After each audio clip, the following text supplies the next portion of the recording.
Good morning বন্ধুরা, চলে এলাম একটা ছোট্ট ব্লগ নিয়ে।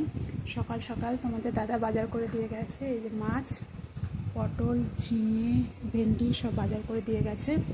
আজকে আমি তোমাদের দেখাবো ঘোড়া লেবু বলে একটা লেবু আছে, সেই লেবু দিয়ে মাছের টক। চলো তাহলে শুরু করা যাক। মাছটা ভেজে নেবো, তার জন্য যে কড়াটা বসিয়ে দিয়েছি। কড়াটা গরম হয়ে গেছে, এবার তেল দিয়ে দেবো।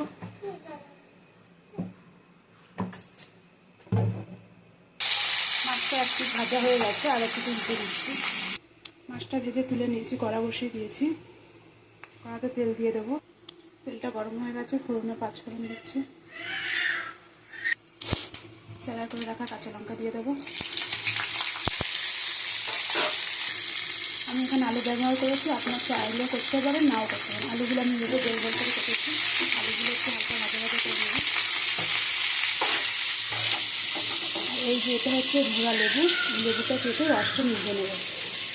আপনারা এটাকে কী লেবু বলেন আমাকে কমেন্টে অবশ্যই জানাবেন।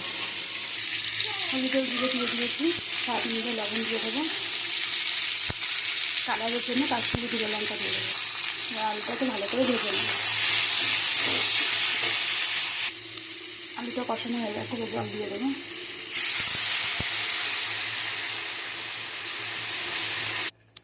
লেবুটা এইভাবে কেটে নিয়েছি, এবার রসটা নিগড়ে নেব। ঝোলটা ফুটে গেছে, ভেজে রাখা মাছ দিয়ে দেবো।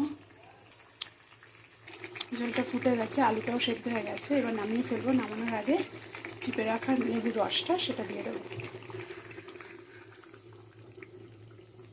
এবার একবার ভালো করে ফুটে গেলে নামিয়ে দেবো।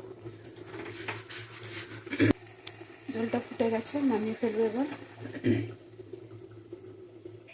আমার এই রেসিপিটা কেমন লেগেছে আমাকে প্লিজ কমেন্টে জানাবেন। আর কে কে এই লেবুর টক খেয়েছেন সেটাও আমাকে কমেন্টে বলবেন। Bye, thank you.